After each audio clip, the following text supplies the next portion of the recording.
Yo, what's up everybody? This is Jose from Southern Life. Today we're going to talk about the top 10 worst places to move to in Florida for 2021. But here's the thing, a lot of these places were obsolete places that you weren't going to move to begin with. So this is more of a warning list of 10 places that people are actually moving to that may not be as great as it's put out to be. So if you're moving to Florida, this video should be extremely interesting to you and much more relevant than my other videos of the top 10 worst places to move to in Florida. There's over 1,000 people a day moving to Florida. It's amazing.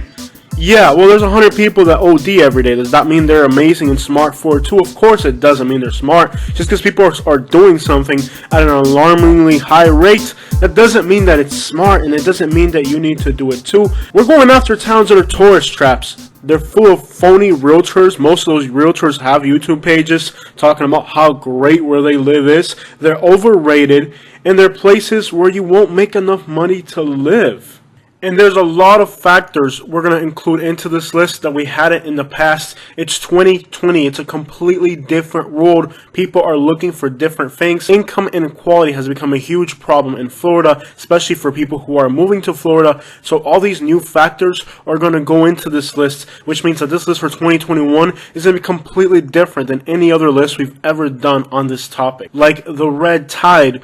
You can't sit here and tell me to recommend to people to move to a town that has an ecological disaster unfolding and pretend that it's not happening because you depend on tourism. But the red tides always happen. It's a natural thing. It is.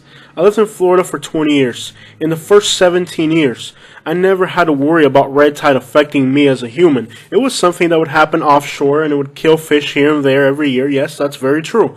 The last 3 years, I've gotten so sick I've almost had to be hospitalized for it. What attracts many people to Homestead is how tropical it is, how many plant nurseries there are, and if you're a fancier of plant growing, whether it be mangoes or coconuts or dragon fruit, you're going to find all that there, especially if you're into nursery, if you're into plants, if you're into tropical fruit. If you're into all that, it's an amazing place to visit. However, living there is a whole different story. Houses are about $400,000. Jobs are $10 an hour in a field. It's almost impossible to make a living in Homestead that can afford you a decent lifestyle unless you commute to Miami. I did it. I was in Homestead and I worked in Miami. It took me 1 hour and 45 minutes every single day, and the fastest way to do it is through a toll road, which will amount to like $10 a day. I can't even remember, but it was ridiculous. So all that combines to make it a very undesirable place to live. Also, it's at the bottom of the map. Where, let's say you're in Ocala, you can be in Daytona, you can be in Tampa, you can be in Jacksonville, you can go north into Georgia, you can go anywhere if you're in a centralized part of the state. There's only one place to go in Homestead. It's either south into the Keys or through Miami to get to the rest of Florida. It's at the end of the road. If you like to get out and do different things, Homestead isn't going to give you that. Once you burn out the Keys and once you burn out Miami, anything else is going to take like a 4 to 5 hour drive or something like that. It's ridiculously incommunicated because of its geographical location. And again, it's a beautiful place to visit, but I definitely would not recommend living there. There are nice neighborhoods in Homestead. I'm showing you guys that, but you can also go on my channel and see videos of the hoods there. The place has incredibly high crime rate, incredibly high housing, and there's nothing as far as employment directly in Homestead. Having a large Latin American population, best believe there's organized crime. If you have a big boat, it can disappear from your driveway. If you have an F-350 with a diesel engine, that can also disappear from your driveway. There's all types of organized crime. I've spent time in Homestead, and you'll find all types of things from illegal meat markets to illegal human smuggling operations to who knows what else the crap is out there. It's definitely a place that has a lot of organized crime, and the last thing you want is to buy a house and next thing you know the guy next to you has a shop with some type of weird operation, and best believe These aren't normal criminal operations. These are very elaborate international crime rings, and the last thing you want to do is have that going on next door. So you may run into crime, and I don't want to say like regular street crime. I'm talking about like really organized crime rings. They love the Homestead area because it's close to Miami and it's rural. You can get some privacy, so you can really do a lot of things out there. So all that combines to make it, well, quite the undesirable place. Also, a lot of these big houses that you see like this, even though they look like single family homes, they'll make an efficiency out of the garage. The next thing you know, one of these big houses where it appears to be a single family home, there can be as many as 3 or 4 families living there. They'll subdivide the house, and from the outside it looks like a really nice neighborhood, but once you start to spend some time there, they're like, oh, there's 4 families living in that house. Crap, it looked like a single family home neighborhood, but a lot of them are actually duplexes. So there's a lot more than meets the eye on the surface. It may appear like a normal place, but there's all types of stuff going out there. Also, I've been through downtown Homestead at night, you know, the center of town. Very uncomfortable. You're always nervous. It feels like somebody could just rob you. It is a very dangerous place. So number 9 is Orlando, Florida. What type of moron moves to a place like this after 2020? Well, I'm gonna leave a big city up north and move to another big city where people from other big cities gather so we can really get a good strain of this stuff going. I don't understand how people are leaving big cities because of 2020 and now they're going to other big cities. What is the, what, it's like you're doing exactly the same thing in a different place. You're not really making your situation better. But take a good look around. Orlando has high crime rate based on tourism, just about the worst thing before 2020, and definitely after 2020, the last thing you want to do is live in a place like this. The area is saturated with people that are fleeing other places who thought they were going to get paid in Florida what they were getting paid wherever the crap they came from. If you get rid of the 1%, the 99% in Florida makes less than they do in Alabama. That should be an indication to you of how messed up the labor force is in Florida. And I don't think Orlando's a place you're going to find the type of job you think you're going to find. For as diverse as the city is and as many people are there, it is still segregated by races and by nationalities in different neighborhoods. And on top of that, it took us 45 minutes to find a Latin restaurant in downtown Orlando. People, if I'm in Miami, if I'm in Tampa, crap, even in Jacksonville, if you GPS Latin restaurants, you're going to find one within like a 10-minute drive, if not less. It took us 45 minutes in downtown Orlando to find a Latin restaurant, and it was inside of a parking garage downtown. You're telling me that a large city in Florida that has all these nationalities doesn't have a decent Latin restaurant anywhere near the core of the city? I know a lot of people glamorize Orlando. I think it's super overrated, and I think that it's attracting the wrong type of people. And did I mention it's in Florida? It's as expensive as anywhere in Florida, but they don't even have beaches. And finally, the icing on the cake for Orlando, it's what we call a contrast area, where even though you live in a really fancy area, well, you're just a block away from the hood, so crime is never far away from you. You have no idea what you're talking about, dude. I live in Orlando, and me and my... Notice that unlike other YouTubers who get file videos and file photos for their list, I actually drove around these neighborhoods myself, so yeah, take my word for it. I've been there, I know what it's about. If being stuck in an endless traffic jam is your idea of a vacation, well, your vacation sucks. Number 8 is Fort Pierce, Florida. Now, on my last video, I had like 20 people who said, Jose, how did Fort Pierce not make this list? Yes, people were like, we really expected Fort Pierce to be on my original list. And I went to Fort Pierce and I was like, yeah, they were right. It definitely needs to be on the list. I'll write it down for the next list. Fort Pierce, the people that live there think it's amazing. And they'll mention, well, there's 2 blocks right by the beach that are pretty, which is what I'm showing you here in this video. And it is true. There are like 2 blocks near the beach that are pretty. But there's beaches from like Key West all the way to Maine. And along the coast, there's going to be $1 million houses because there's a beach. But just go a little bit more than 2 blocks inland and you'll find out what Fort Pierce is really about.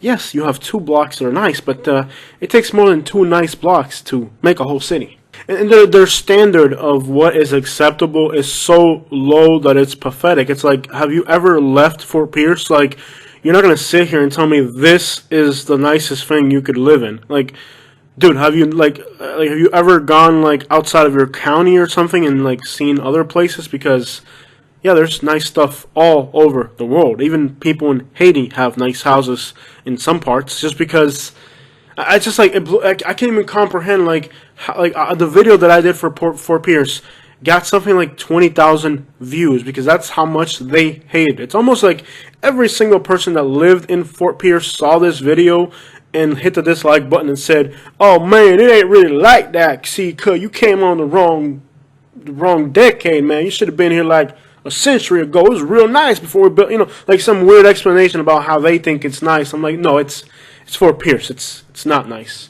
And if you're thinking about moving to Florida, this one is one you definitely don't want to do. Trust me.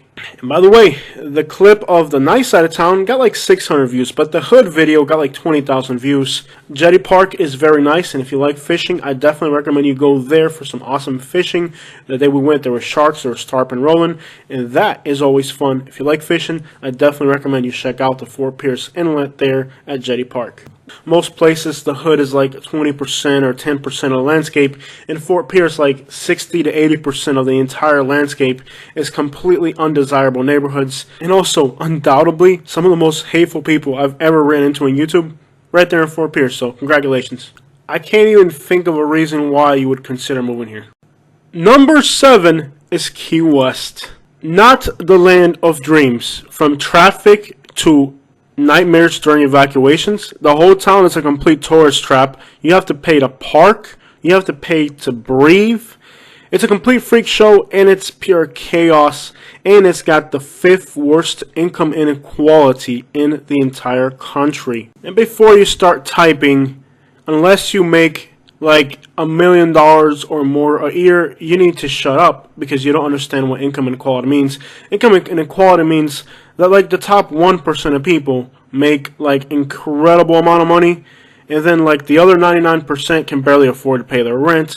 If you don't understand what the term means and how it affects livability for somebody, then you need to shut up. It means that for me and you, a normal working class person, if you move here, you ain't gonna make it. Housing is incredibly expensive, which means that even a person who makes a crap load of money is probably gonna have to live like in a trailer and hope that if a hurricane comes, it doesn't like end up like somewhere on the other side of Florida. If you've never been to the Florida Keys, it's probably one of the most amazing road trips that you can do in the entire United States. It's amazing and you must do it. However, I don't know how long you can bear being in Key West, but after 2 hours there, I was ready to get going. You know that like 90-mile thing, 90 miles to Cuba, that everybody takes a picture in front of that? Did you know you actually have to get in a long line and then pay somebody to take that picture? Yeah, complete tourist trap. And again, you have to pay for everything from parking. The restaurants were expensive. Everything. I did see a few stores that seemed really neat, but then you had to park like 2 miles away to go to the store. I'm like, I am not walking through 2 miles of these people. Again, I just recently moved to Alabama, so I should give you an indication of the type of people that I like being around. And yes, I don't like Key West at all. It's not what I expected. I didn't like it. And regardless of my opinion, it's not a place you want to live because of the income inequality thing, cost of living, and the fact it's a freaking tourist trap, man. Talk about a place that's been ruined by its own success, because it really is a nice island with really incredible history and incredible sights. It's just the crowds, the tourists.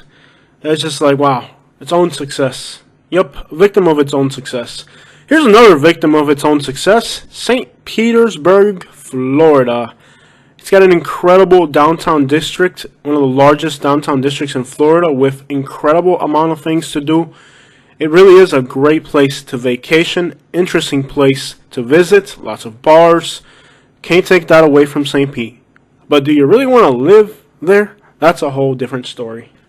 Number 6 is, in fact, St. Pete.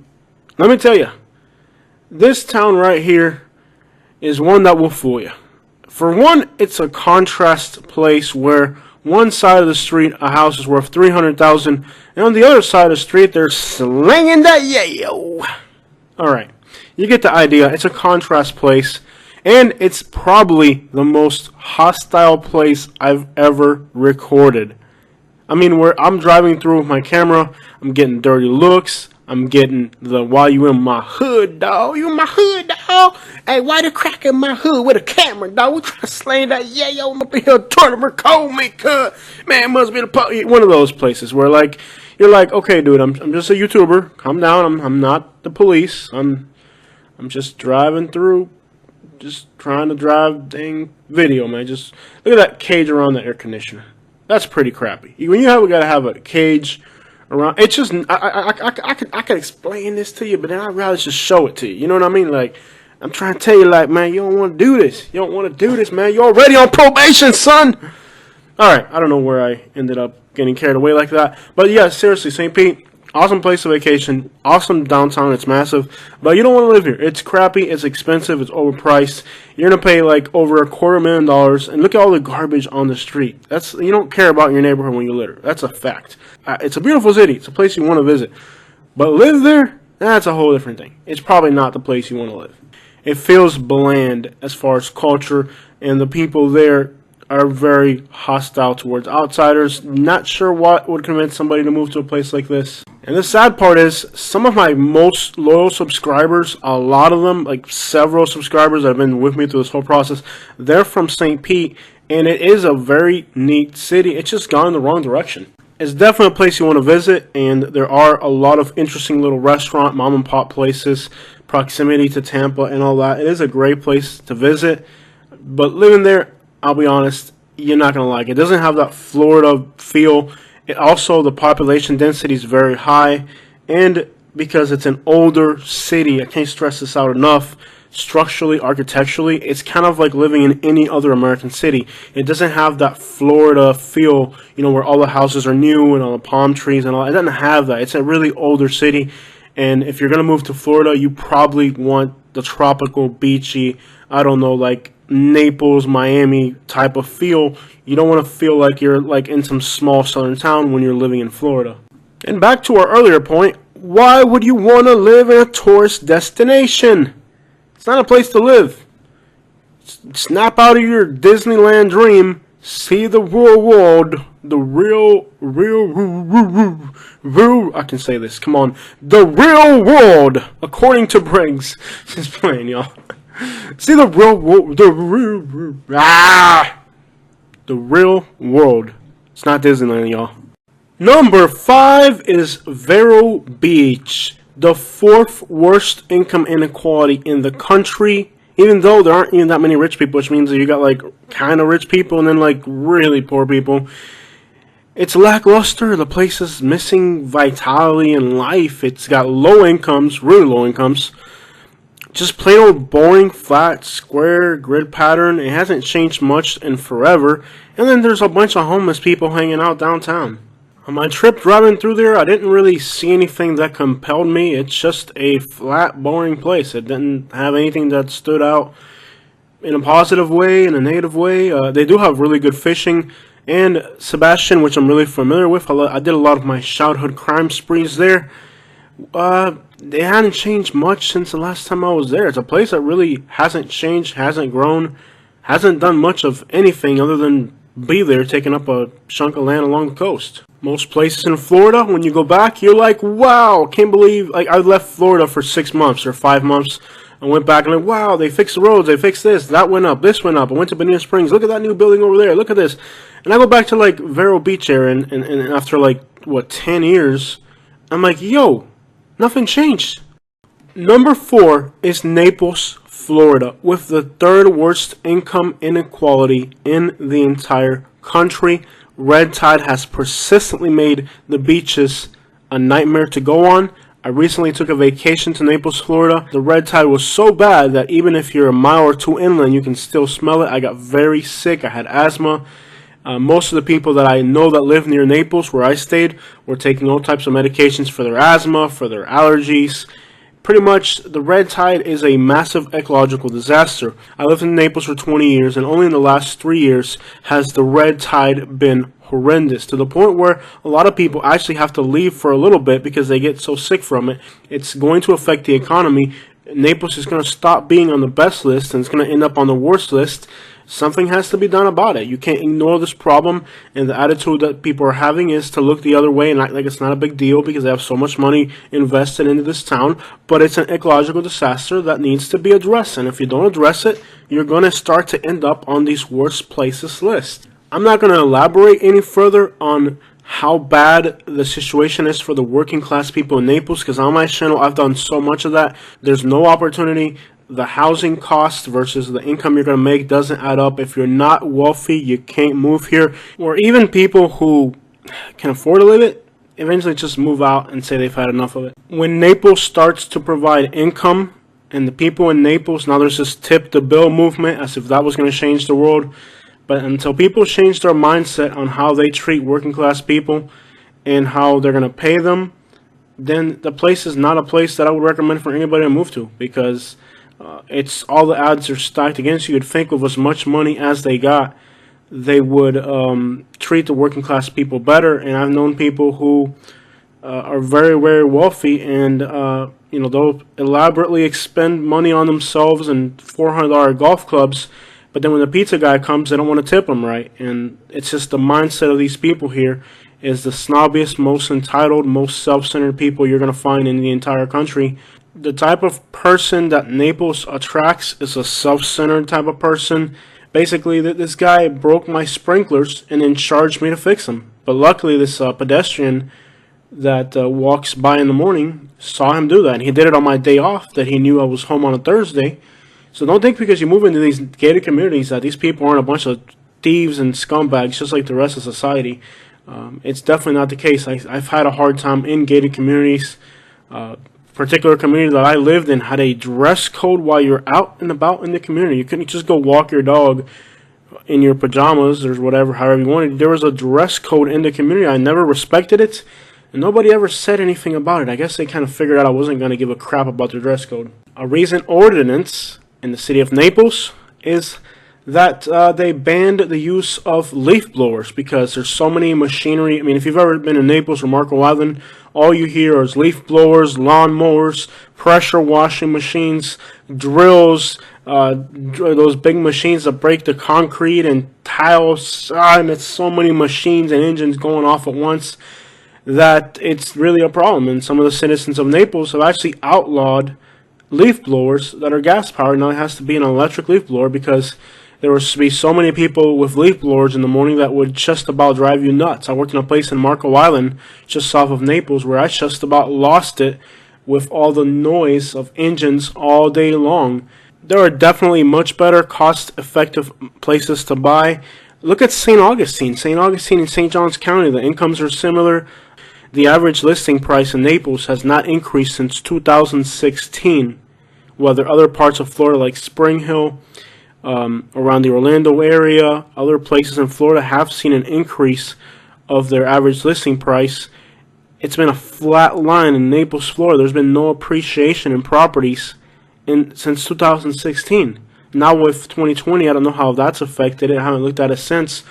But now there's so many other factors to consider that why would you want to move to a place like this where most restaurants are packed with tourists all the time? There's a constant influx of transient people. Is that not like the complete worst thing that you could have in a situation like the world of 2020 and afterwards that we live in now? There's a homeless person sleeping in front of the McDonald's in Naples Park. There was around the courthouse in Bayshore, littered with homeless people everywhere. A lot of them you could tell they were on the H because they were doing that lean. And there's a video of that on my channel. It's called something about homeless in Naples or something. It's absolutely horrendous, the situation in Naples. It's just getting worse and worse and worse, and it's not getting any better. Next thing you know, Naples is going to be like West Palm Beach, where, yeah, you got all these affluent, wealthy people, but then you got all this other crappy stuff to deal with. Naples didn't have all that. There was a time when Naples had the affluence, but it didn't have the crime, it didn't have the poverty, it didn't have the homelessness. Naples is on its way to be another West Palm Beach. Number 3 is Titusville. Located at the widest point of the Intracoastal Waterway. Even though it's on the East Coast, it's not really close to any beaches. Take a close look around. And I thought this was the bad part of town. Turns out this is actually the good part of town. The local residents were very angry that I would confuse a good neighborhood for a bad one. So if this is the good side of town, I don't want to see the bad part of town. Turns out there's way worse somewhere in this place. Anyways, if you go to the comments, the people, you can kind of tell that they think this is great. To me, the town was depressing, lacking things to do. Didn't really seem like a place I'd want to move to. I know on paper, Titusville sounds nice and pretty, but there's not really much on this section of the East Coast. It's kind of one of the crappiest areas of Florida. If you're moving to Florida, you want to move somewhere nice and decent, and this is probably not it. This town really hates me in my channel, and a lot of people do want to look up places in Florida, and they say, oh, Titusville sounds really nice. Well, let me just tell you, I personally didn't find anything about this place that stood out in any way at all, so I wouldn't recommend you move here. Similar to Vero Beach and other places along the East Coast, they're missing that Florida vibe, that Florida beach town feel, you know. And if you're moving to Florida, you gotta have that. To me, the city was pretty much just lacked flavor, lacked life. Seemed like a very boring place. Doesn't seem like there's a lot of good employment opportunities.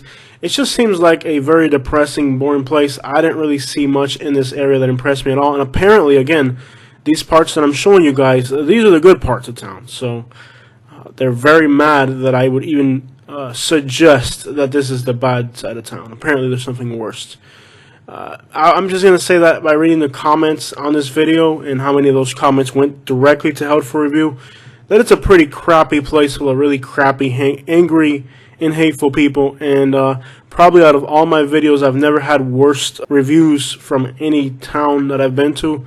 So it just gives you an indication of the type of people that are here. It's a fairly featureless area with a lot of old houses. Not really the Florida you dream about. Number 2 is Daytona Beach. Who wants to live in a biker gang meth land? This tourist town is so trashy. Even trashy tourists are like, yeah, it's kind of trashy for me. When you read a Florida Man news report on the news, well, this is what they were talking about. Port Orange nearby isn't bad, but in general, Daytona sucks. I tried liking Daytona. Between how trashy the town is, how many homeless people there are, how many drug addicts there are everywhere, how many biker gangs, and just trashy, loud, obnoxious people, it's probably one of the crappiest places in the state of Florida, and it emphasizes and kind of embodies, and it is the pinnacle of what Florida Man and Florida is to become in general, which is a trashy beach town with absolutely, I don't even know how to describe it, but this one definitely belongs on the list. And on my other list of Florida towns that suck, everybody was like, yo, how come Daytona isn't on the list? It was a very requested town on that list of worst places. A lot of people are like, yo, how come Daytona didn't make the list? You guys ready for number 1? Bradenton, Florida. This town caught me by surprise because I had high expectations for it being a very popular destination for tourists. But when I got here, I was like, dang, this place sucks. And somehow it has a perception of being a good place to a lot of outsiders. I can assure you that in all my travels in Florida, I have never seen a place more overrun with drugs. I mean, it puts Pasco County even Pasco County can't compare to just the raw, I don't know. It's bad. It's one of the worst places for overdoses in the country. The addiction situation here is horrible. You see homeless people, not just like homeless people. I'm talking like looking like they just came out of the jungle looking homeless people. You know what I mean? It's got some really, really bad situations there. It just looks like a miserable place to live. And again, just about everywhere you go, you see homeless, you see people sleeping on sidewalks. It's kind of like a mini Skid Row in Los Angeles. Except for in Florida, I'll be honest, I didn't like this town at all. It made me feel depressed and question the meaning of life in a bad way. The conditions of people living in are really bad, and the amount of people living in these crappy conditions is very high. It's a very depressing and kind of poor and just kind of, I don't know, like one of those places where it's just like, crap, man, people really gotta live like this. If you're moving to Florida, I would definitely cross this town off your list. The bad overweighs the good in a lot of areas, and it doesn't seem like a good place for families. There's just way too many people in this area living in really crappy conditions. And there it is. I hope you guys liked this video of the top 10 towns you don't want to move to in 2021. 2020 changed the world dramatically. There's a lot of people moving to Florida, and they're moving from really big cities, and they don't understand that the places they're moving to kind of suck because they come from a place that sucks even more. One of the things that just I find interesting about my channel is how many people are like, well, I'm coming from New York and this is paradise compared to New York. You only got one homeless person per street corner or something like that. You know, or it's not as bad as New York or whatever. You know, it's like, yo, just because the place that you come from sucks doesn't mean that the place that I'm going to live, like just because your standards for a living place suck, that doesn't mean that everything else has to suck. There are better places out there. You don't have to settle for garbage because you're coming from a crappy place. So my advice to people moving to Florida is don't lower your standards and don't end up in these 9-to-5 places that have no future. Find a place where you can make more income. Find a place where housing is affordable. Find a place where you're really away from people, where you can get a bigger lot of land, where you have everything you need like a Publix nearby, and where you don't have people begging on street corners. It's unsightly and it's a really crappy place to live if you have that. That's not normal. You shouldn't have that. What are your opinions?